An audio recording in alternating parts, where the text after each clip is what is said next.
Hello, I'm Ed Fuquay, young adult librarian extraordinaire here at Woonsocket Harris Public Library. And I'm Miss Gabby from the Children's Department. We're here for another exciting episode of Book Talking. We talk about everything except books. Pretty much, yeah. Well, we have a lot of topics to discuss.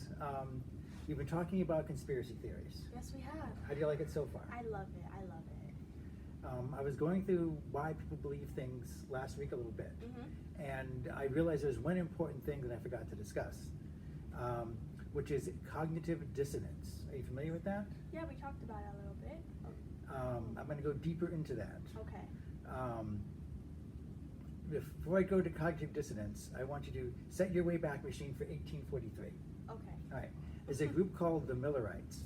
And the Millerites were a religious group which the leader prophesied the end of the world was coming. Okay. In 1843, the end of the world was coming. Okay. It was in all the history Yeah. books. Yeah.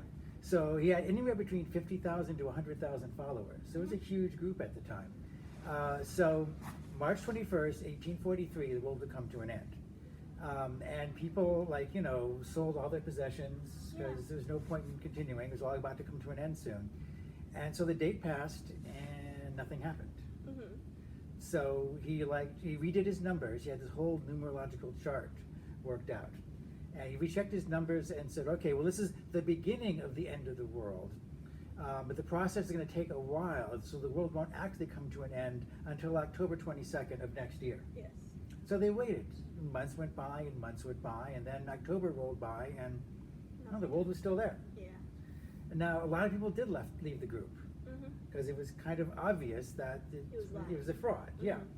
But many people didn't. And splinter groups broke off from the Millerites, and some of those religions are still around today, and they have millions of members. What are some of them? Well, the ideas continued because people wanted to hold on to their beliefs. It was Okay. that important that they held on to their beliefs. And says once you have a thought in your head, you want to keep it. Yeah.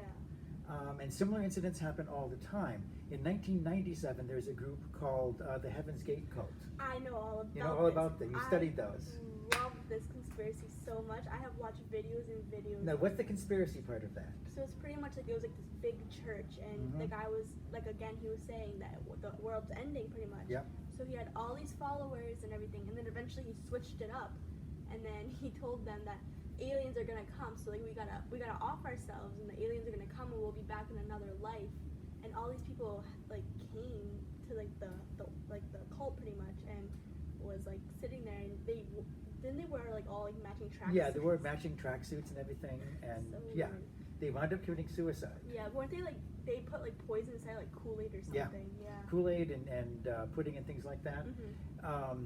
They believe that there's a comet known as the Hale-Bopp comet that was coming past the Earth at that point. Mm-hmm. And they believe there was a UFO inside that comet or next to that comet that would beam them all up and take them off to some paradise. Now, interestingly, if there really was a UFO in the wake of that comet, everybody with a telescope, which is millions of people, would have seen it. Yeah. And so they believe that astronomers all over the world were conspiring not to tell anyone about this UFO. Mm-hmm. So it was all part of a vast conspiracy only they had figured out. In fact, members of the cult actually got their own telescope so they could look at the UFO before it arrives. Really? And when they looked through the telescope, they didn't see anything there. So they brought it back and complained that it was defective. Really? Yeah, because their beliefs were stronger than the objective facts of the material world. They believed what they believed more than their own eyes. Oh my god. You would think that they didn't see it, so they're okay, maybe maybe he's lying. No, that telescope's defective. Get me a new one. People are deeply invested in their beliefs. Once you decide something, once your mind is set, people dig in their heels and they don't want to hear any contrary evidence. And that's why if you want to convince someone of something, reeling off a bunch of facts is usually pointless. Yeah. Because they don't care. They've already made up their mind. It's like trying to teach an old dog new tricks. Yeah. In cognitive dissonance, if you have two ideas in your head, you dismiss the one that makes you feel uncomfortable. Yeah, you gave an example last time, pretty much say you like this person and that person, and then one's a puppy figure, pretty much. Exactly. Said, yeah. You dismiss the ones that you don't want to think about. Mm-hmm. And so sometimes, if something makes you uncomfortable, there's a good reason for that. It's possible a part of your brain is telling you, hey, maybe you should think about this a little bit more. Oh yeah. Because being able to find flaws in your own reasoning is really super important, because there's so much information out there, and there's so much that's misleading information. Mm-hmm. So once you start believing something, automatically backing up that information isn't always the best thing to do. Once you made an investment in something, you want to keep that investment, because if you change your mind, it makes you look weak. Yeah. So people will never change their mind on anything because of that. And stockbrokers say it actually works literally with investments. Oh really? If you've invested money in a company, so you bought stock in a company, and that stock never goes up in value, and then time passes, more and more time passes, and it never goes up in value, and the stockbroker comes to you and says, why don't you dump that and go with another company that's a real, like, rising one? Mm-hmm. People will instinctively say, no, I'll stick with this one. I'll ride it out. They're going to turn around in the future. And stockbrokers say the more money that you've invested in the failing company, the more likely you are to keep your money in that company. That's crazy. Yeah. Because you're afraid that, like, you just gave all that money. It'll be like admitting that you made a mistake if you pull out. Yeah. And there's a common feeling in our culture that changing your mind about something is a sign of weakness. And that's not true at all. Changing your mind doesn't mean that you're foolish. Changing your mind means that you're smart. Yeah. You found new evidence, and now you've embraced the new evidence to supersede what you've been thinking before that was incorrect. Definitely. Changing your mind is extremely powerful. It could be one of the most important things that you ever do. Did you ever watch a show called Mythbusters? I've seen like a few episodes, but I've never like sat there and like watched like a whole season. Yes, it's Yeah. I think it's a great show. I really loved it. Like it's more like they showed us videos of them at school for like the science classes. Excellent. Yeah. Yes, excellent. Because these two guys, although neither of them had a science degree, Mhm. they loved science, and they were both very good in their respective fields. They worked in Hollywood. Oh yeah, definitely. And they would test various like urban legends and theories that people had to see if any of them actually held water. And one of the things they liked the best was when they went into a project and it wound up completely blowing up in their faces. Mhm. When things happen that they didn't expect, that means they were wrong. And sometimes they got results that were totally off the wall. They all had to sit down there and think, was I wrong about this? Could I be completely off base? And particularly like, Adam gets very excited when he realizes they've just discovered something new. Learning something new is one of the most exciting things that you can do. Oh yeah. So test your theories and test them against facts, test them against the evidence of your own eyes. Mhm. Don't automatically dismiss things that people tell you just because you disagree with it. Yeah. It's good to say, maybe you have a point. Let me think about that. There's always two different perspectives of everything. Exactly. Yeah. There's a saying that my wife likes, that there's actually three sides to every story. Mhm. There's my side, your side, and the truth. And the truth is objective, and it's sometimes very hard to get to the truth. Yeah. It's very hard to test sometimes. Mythbusters do it with scientific experiments, but most of the things in our world we can't do that with. Especially when it comes to conspiracy theories, because they're big, they're shadowy, there isn't a lot of evidence out there, so it's very hard to judge. In fact, some people say a successful conspiracy theory leaves behind no evidence, because it's a secret. Yeah. Therefore, if there's no evidence of something, that proves it has to be real. Really? I've heard people say that. Oh. It must be true, because look, there's no evidence at all that it happened. Objectively, the fact that there's no evidence might very well mean it didn't happen at all. Exactly. But there are people who do that. There are people who will automatically accept that. So giving them evidence doesn't matter to them at all. So we've discussed confirmation bias, Yes. that you like the things that make you happy, so you're drawn to the things that you already agree with. Mhm. And the Dunning-Kruger effect makes it really hard for you to know when you don't understand something. Yeah. People automatically assume they know more than they think they do. Mhm. There's a difference between things that you really know and things that you only think you know. Yeah. And then cognitive dissonance makes you dismiss contrary theories. Mhm. So all three of those working together, and they're inside all of us, every one of us does this, all three of those working together can set you on a path that's completely wrong, and you lose the ability to change your course. Even when you see you're heading towards the rocks, you can't change your course.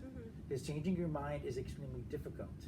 Our society, I would like to say our society embraced the idea that changing your mind can be really liberating. It's true though, because if you sit there and have that same mindset over and over again, then you're never gonna, I guess, learn anything new. Yeah. Because you're gonna be so stubborn to Exactly. the fact that Stubbornness is not a sign of strength. No. It's often a sign of weakness. Yeah. People get stubborn because they're scared to be confronted by things. I know my mother grew up in the 30s and 40s, and she was always taught that male homosexuals were really horrible, that they were evil. Because that's what you grew up with. That's what you like learned to think. She grew up believing they were pedophiles and Yeah. murderers who hid in men's bathrooms and jumped out and grabbed people. I don't think she got along great with lesbians. Yeah, she had no problem with lesbians her whole life. Yeah, but gay men, no, no, no.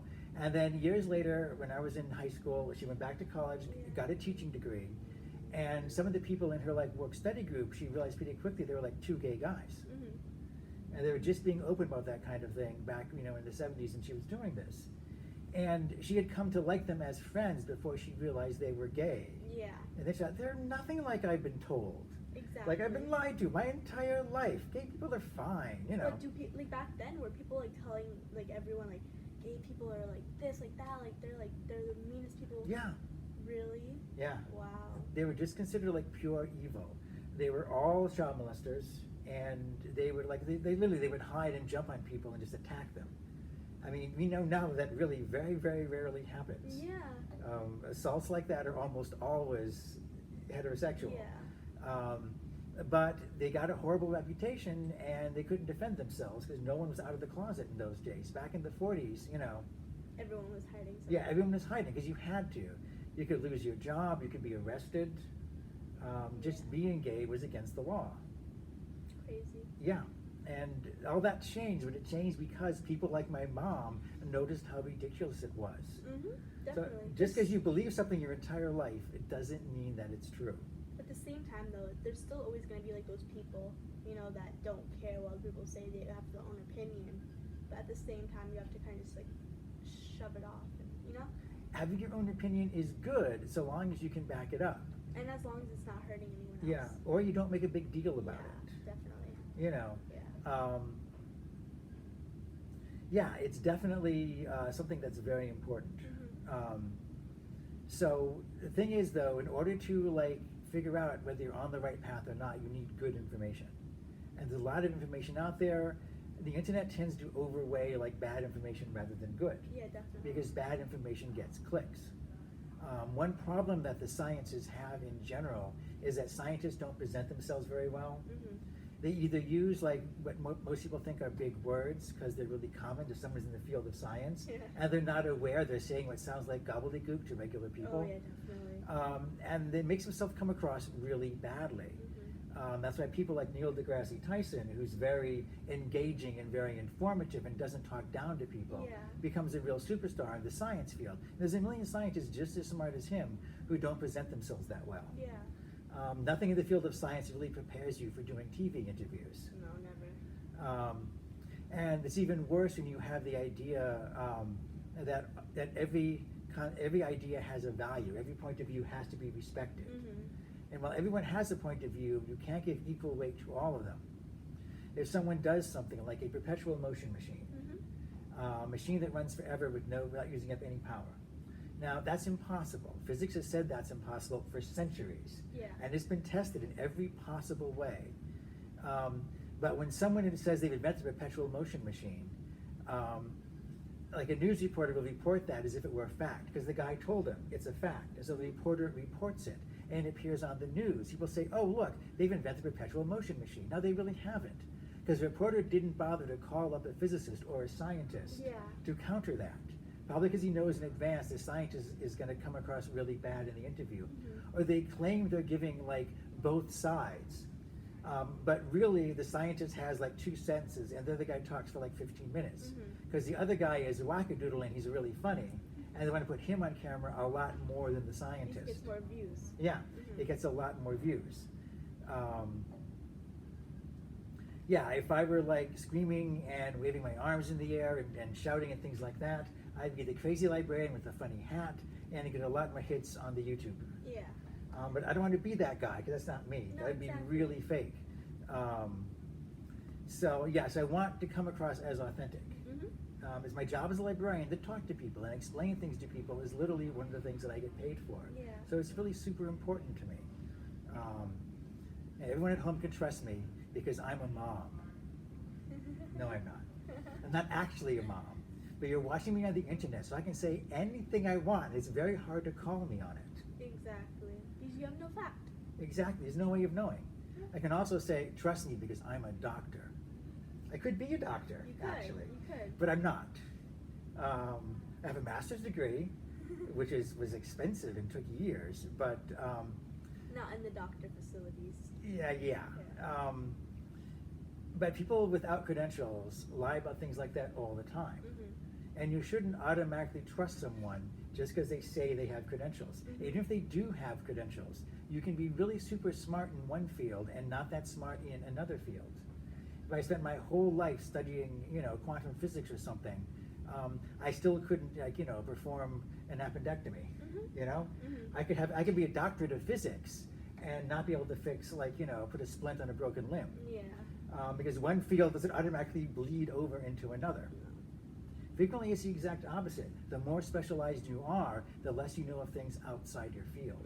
That's why sometimes really smart people get taken in by things that are obviously fraudulent to someone else. Yeah. But they feel like the Dunning-Kruger effect because they know they're smart.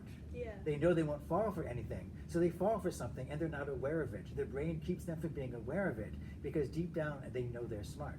Crazy. Yeah. And people will also say, well, it's above my head. I can't understand that. And while there's lots of things in the world that are really complicated, the kind of decisions we have to make on a day-to-day basis aren't that complicated. Almost everybody has the facility for figuring out right from wrong if they're given the right tools to do it. That's what I want to discuss next time. Okay, perfect. I want to go through how to find good information, how to look at good information on the internet. Google can give you a wealth of resources for things so long as you know how to search. News stories, how to tell good news stories from bad news stories, how to gather all this information. Does that sound good? Yeah, that sounds great, actually. Yes. Because Again, I even know firsthand that I need to know how to do that too. again, it's one of those skills they should teach in school. Which we don't get. Yeah, it's a million things that need to be covered, and it's the 21st century, and so much has changed so fast. A lot of things haven't caught up. No science fiction writer really predicted the internet would be in the form that it is.